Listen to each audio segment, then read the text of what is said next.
ಮೈಸೂರು ಸಂಸದ ಪ್ರದರ್ಶನ್ ಅವರು ನನ್ನ ಟಾರ್ಗೆಟ್ ಮಾಡ್ತಾ ಇದ್ದಾರೆ ಅಂತ ಆರೋಪ. ಯಾರು?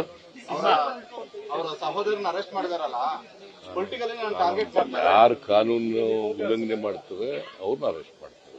ಸುಮ್ಮನೆ ಯಾಕೆ ಅರೆಸ್ಟ್ ಮಾಡ್ತಾರೆ? ನಮ್ಮ ಸರ್ಕಾರದಲ್ಲಿ ನಿರಪರಾಧಿಗಳನ್ನ ಯಾರಿಗೂ ಕೂಡ ತೊಂದರೆ ಆಗಲಿಕ್ಕೆ ಬಿಡಲ್ಲ.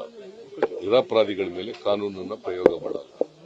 ಯಾರು ಅಪರಾಧ ಮಾಡ್ತಾರೋ ಅವ್ರಗಳ ಮೇಲೆ ಮಾತ್ರ ಕಾನೂನು ಪ್ರಯೋಗ ಮಾಡಲ್ಲ. ಡೆಲ್ಲಿ ಕರೆದಿದ್ದಾರೆ. ಮೋಸ್ಟ್ಲಿ ನಾನು ಪಾರ್ಲಿಮೆಂಟ್ ಚುನಾವಣೆ ಬಗ್ಗೆ ಚರ್ಚೆ ಮಾಡ್ತಾರೆ ಅಂತ ಅನ್ಕೊಂಡಿದ್ದೀನಿ. ಸರ್, ಅಯೋಧ್ಯೆ ವಿಚಾರಕ್ಕಾಗಿ ಪಿಎಂ ತುಂಬಾ ಇದು ತಗೊಂತಾ ಇದ್ದಾರೆ. ನಾವು ಅಯೋಧ್ಯೆಗೆ ವಿರುದ್ಧ ಇಲ್ಲ, ದೇವಸ್ಥಾನ ಕಟ್ಟಲಿಕ್ಕೆ ವಿರುದ್ಧ ಇಲ್ಲ, ರಾಮ ಮಂದಿರಕ್ಕೆ ವಿರುದ್ಧ ಇಲ್ಲ. ನಾವು ರಾಮ ಮಂದಿರದ ಪರನೇ ಇದ್ದೀವಿ. ಗೊತ್ತಾಯ್ತಾ? ನಮ್ಮೂರಲ್ಲೆಲ್ಲ ರಾಮ ಮಂದಿರಗಳು ಕಟ್ಟಿಲ್ಲ. ನಾವು ಭಜನೆ ಮಾಡಲು ನಮ್ಮೂರುಗಳಲ್ಲಿ ಅವೆಲ್ಲ ಮಾಡ್ತಿದ್ದೀವಿ. ನಾವು ಊರ್ಲಿದ್ದಾಗೆಲ್ಲ ಭಜನೆ ಮಾಡ್ತಿದ್ವಿ. ನಾನು ಭಜನೆಗೆ ಹೋಗ್ತಿದ್ದೆ. ಅದು ಬೇರೆ ಪ್ರಶ್ನೆ. ಅವರು ಈಗ ಅಯೋಧ್ಯೆಯಲ್ಲಿ ರಾಮ ಮಂದಿರ ಕಟ್ತಾ ಇದ್ದಾರೆ. ಬಹಳ ಸಂತೋಷ. ಉದ್ಘಾಟನೆ ಮಾಡ್ತಾ ಇದ್ದಾರೆ. ಸಂತೋಷ. ಸರ್, ದೆಹಲಿ ಭೇಟಿಯಲ್ಲಿ ಬಾರಿ ನಿಗಮಂಡಳಿ ಫೈನಲ್ ಆಗುತ್ತೆ ಅಂತ ಇಲ್ಲ. ಈಗ ನಾವು MLAಗಳನ್ನ ಮಾತ್ರ ಮೊದಲನೇ ಹಂತದಲ್ಲಿ ಮಾಡೋಣ ಅಂತ ಯೋಚನೆ ಮಾಡಿದ್ದು.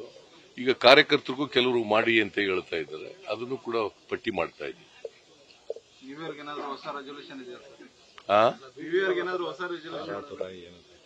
ಗೊತ್ತಿಲ್ಲ ನನಗೆ. ಏನ್ ಮಾಡ್ತೀವಿ ಈಗ ಅದು ನ್ಯೂ ಇಯರ್ಸ್ನಲ್ಲೇ ಮಾಡ್ತೀವಿ. ನ್ಯೂ ಇಯರ್ಸ್ನಲ್ಲೇ ಆಗೋದು. ಇವತ್ತಲ್ಲೇ ಕೊನೆ ದಿನ ಅಲ್ವಾ? ನಾನು ನಿಮ್ಮ ಮೂಲಕ ಜನತೆಗೆ, ಈ ದೇಶದ ಜನತೆಗೆ ಹೊಸ ವರ್ಷದ ಶುಭಾಶಯಗಳನ್ನು ಕೋರುತ್ತೇನೆ. ಮುಂದಿನ ವರ್ಷ ಅಂದ್ರೆ 24ನೇ ವರ್ಷ ರಾಜ್ಯಕ್ಕೆ ಸುಖ, ಶಾಂತಿ, ನೆಮ್ಮದಿ ಮತ್ತೆ ಸಮೃದ್ಧಿಯನ್ನು ತರಲಿ ಅಂತೇಳಿ ಹಾರೈಸ್ತೇನೆ. ನ್ಯೂಸ್ ಫಸ್ಟ್, ನಿರ್ಭೀತಿಯಿಂದ ನಿಮ್ಮ ಪರವಾಗಿ.